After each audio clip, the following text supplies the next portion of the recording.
After years of being urged to run for president, Senator Ted Kennedy finally entered the race in 1980. But lacking a clear message, his campaign faltered badly. By the second evening of the 1980 Democratic National Convention, his bid for the presidency was over. But if you were standing in Madison Square Garden that Tuesday night, you would have never guessed the senator had lost. Kennedy delivered a speech that many consider his finest. It became famous for its closing lines, and it did not in any way sound like a concession speech. Not a concession speech. He wasn't conceding a whole lot. Kennedy's advisor at the time, Bob Shrum, co-wrote the speech. I thought, well, psychologically, it's a lot better to just draft this as an acceptance speech. I am confident that the Democratic Party will reunite on the basis of democratic principles, and that together we will march towards a Democratic victory in 1980. His speech was a direct rebuttal of Ronald Reagan's message to the Republican National Convention several weeks earlier, in which Reagan threatened to dismantle key parts of the Kennedy liberal platform. The major issue of this campaign is the direct political, personal, and moral responsibility of Democratic Party leadership in the White House and in the Congress for this unprecedented calamity which has befallen us.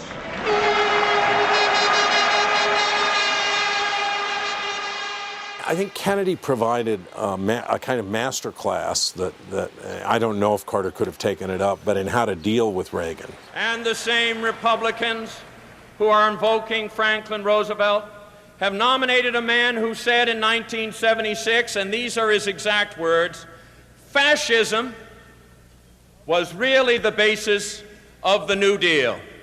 And that nominee, whose name is Ronald Reagan, has no right to quote Franklin Delano Roosevelt.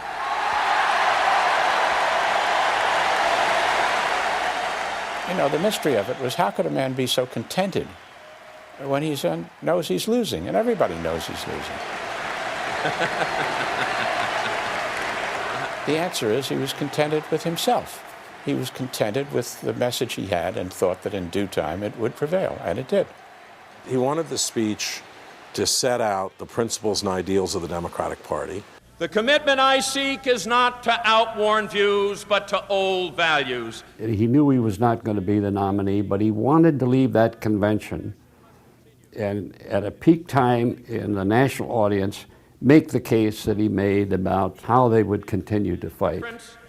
The poor may be out of political fashion, but they are not without human needs. Let us pledge that there will be... Most consider the speech to be Kennedy's clearest manifesto of his lifelong political values. It was the first time the country really got to see him, in my view, for who he really was. It wasn't about this being the end. I think he began to think of himself more as a leader of a movement, a national movement, rather than just part of a political campaign. But becoming the leader of a movement may have come at a steep cost to the party. Some faulted Kennedy for furthering his own ends at the convention and not rallying his supporters behind the Carter-Mondale ticket. If the idea of a convention is to help the nominee win, this was a broken convention.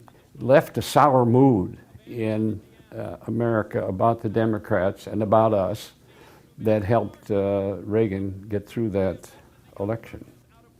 But the speech provided a roadmap for Kennedy's role as the Senate's liberal standard-bearer.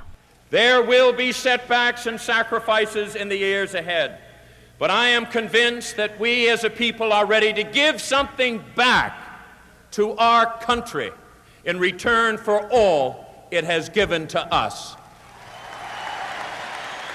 I don't think Ted ever really fundamentally decided he'd run again. It allowed him to be the kind of extraordinary senator that only was possible once he had shucked that idea. A lot of people you couldn't remember who were candidates for president, they disappear. He didn't disappear. For me, a few hours ago, this campaign came to an end. For all those whose cares have been our concern, the work goes on, the cause endures, the hope still lives, and the dream shall never die.